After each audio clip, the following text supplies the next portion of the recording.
going to get through this holiday season with all the hustle and bustle and with, you know, people that, you know, we may come across that are eating, you know, a lot of standard American diet things, but that's their choice. We don't have to make them feel bad for it. But what I find I'm going to do this Christmas is I'm going to make some items and I'm going to bring it to the place that I'm going. So not only will I be eating it, but I'm going to share some raw and vegan cooked food with my family. And giving is, it's that time of season, so she'll also be giving part of the meal. So yeah. Also, it's important to buy local.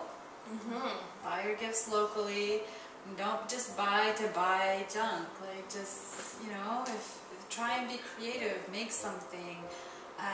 You know, give somebody a certificate for, or like a receipt for a charity or something that you've donated to on their behalf, or, you know, and they can use that as a tax write-off. So at least, you know, it's a little present. Hey, I don't that's know, a good idea. Just get creative. We have everything we need. And yeah, that's the thing we've been noticing, like with Christmas. My husband and I in the last few years, we kind of just buy each other throughout the year, and it's like, what do you get on Christmas Day? And you know, it's not about the tree to us, it's not about the food to us. You know, a lot of our culture, we stand around eating food, talking. Well, what about just standing around talking? You know, without that extra distraction. That's the thing that we strive to do a lot of the time.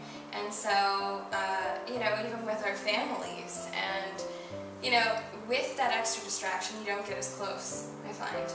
And so, we try to make it about as much, like, we love food. I'm not going to say we don't love food, but getting to know one another is a big thing for me. And getting past the social norm of just sitting there and eating, or talking and eating with your mouth full, or something like that, you know. And eating way too much. Yeah, because we think we can when it's the holidays. It's that special time of year. So, you know, like, what I'm going to bring is something so I know that even if I'm tempted by something else, it won't matter because I'm going to have something that's really good. Like, I'm making a veggie pate, which is really good. We'll have to make that recipe for our viewers sometime. Yes, I need that recipe. It's so good. I'm going to bring sweet and sour zucchini pasta, which is really good, so that's going to be a raw dish. And then I'm going to make a cooked vegan dessert, banana muffins. As you've seen, if you were over on my channel, I have that banana muffin recipe up. And I'm going to make some sort of raw dessert. I'm not quite sure what yet, but I'll figure it out when it gets closer. So that's what I'm going to do to stay on track during the holidays. I have a chocolate avocado banana pie that you could make. Wow, I think that would be a big hit. The last time I made something chocolate for the family that was raw, vegan, everybody went gaga over it. It was a raw chocolate cake with mashed strawberry topping, and in the center with real strawberries on top. Like, it was real strawberries mashed, but it was so good. And so yeah, I'll get that recipe off you. We're gonna switch. And that's another thing. Switch recipes with people too. If you know your gathering's gonna be a lot about food, what a wonderful recipe swap. Yeah, bring a few extra recipe cards so you can give it out to people. Another idea for a gift. If you've got something that doesn't necessarily, that you can put in the freezer, or the person that you're giving it to can put in the freezer, you could even make them food. Something raw vegan, or like kale chips tend to last a long time. Make them some kale chips, put it in a nice little container, and hand it off for Christmas. What a great way to show someone, you know, if they're adventurous with food. I mean, you need to gauge your audience too, the person you're giving the gift to. Yeah. You wouldn't necessarily give it to grandma, who's not very interested in eating. Make kale chips for my kids anytime. They love it. So, I mean, that's awesome. They went to a birthday party and said they wanted chips. They probably wouldn't get what they thought they were going to get. They'd get kale chips. And they don't even know that candy canes can be eaten. They think they're just decorations. We found a vegan candy cane just the other day at our local grocery store. It blew my mind. It was like, wow, it's made with evaporated cane juice sugar instead of glucose fructose, or something with aspartame in it, and blah blah blah blah blah, right? and beet beet juice for the coloring. Like, blew my mind. No animal products whatsoever. Very kid-friendly. Peppermint leaf extract. So good. It tastes exactly like a normal candy cane.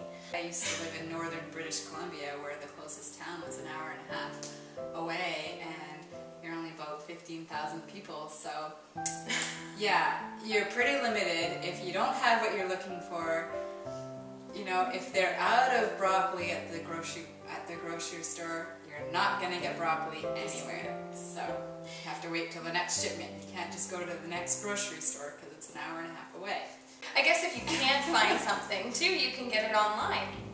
Go online, there's Amazon.com if you live in the States or elsewhere. If you live in Canada, Amazon.ca.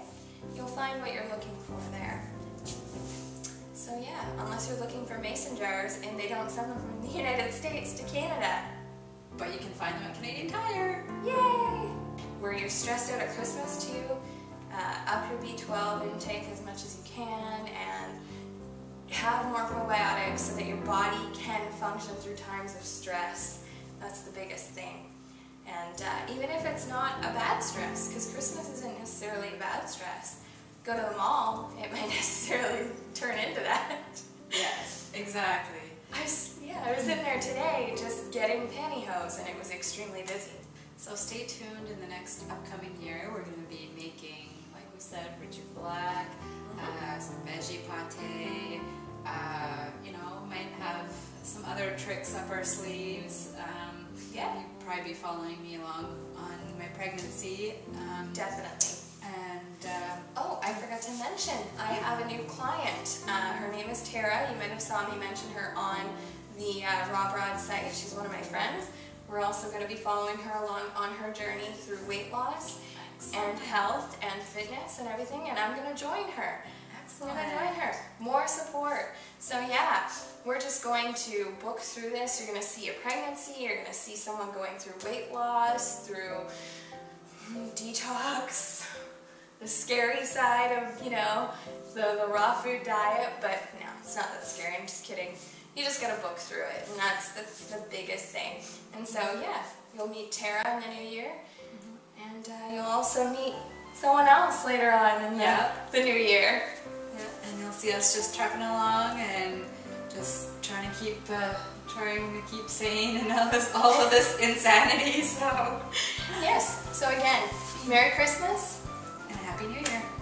Signing off, Lisa and Christine. Bye now.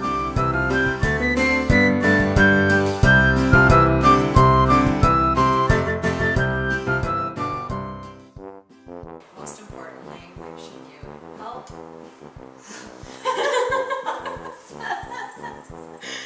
That's what I wanted to say. Wishing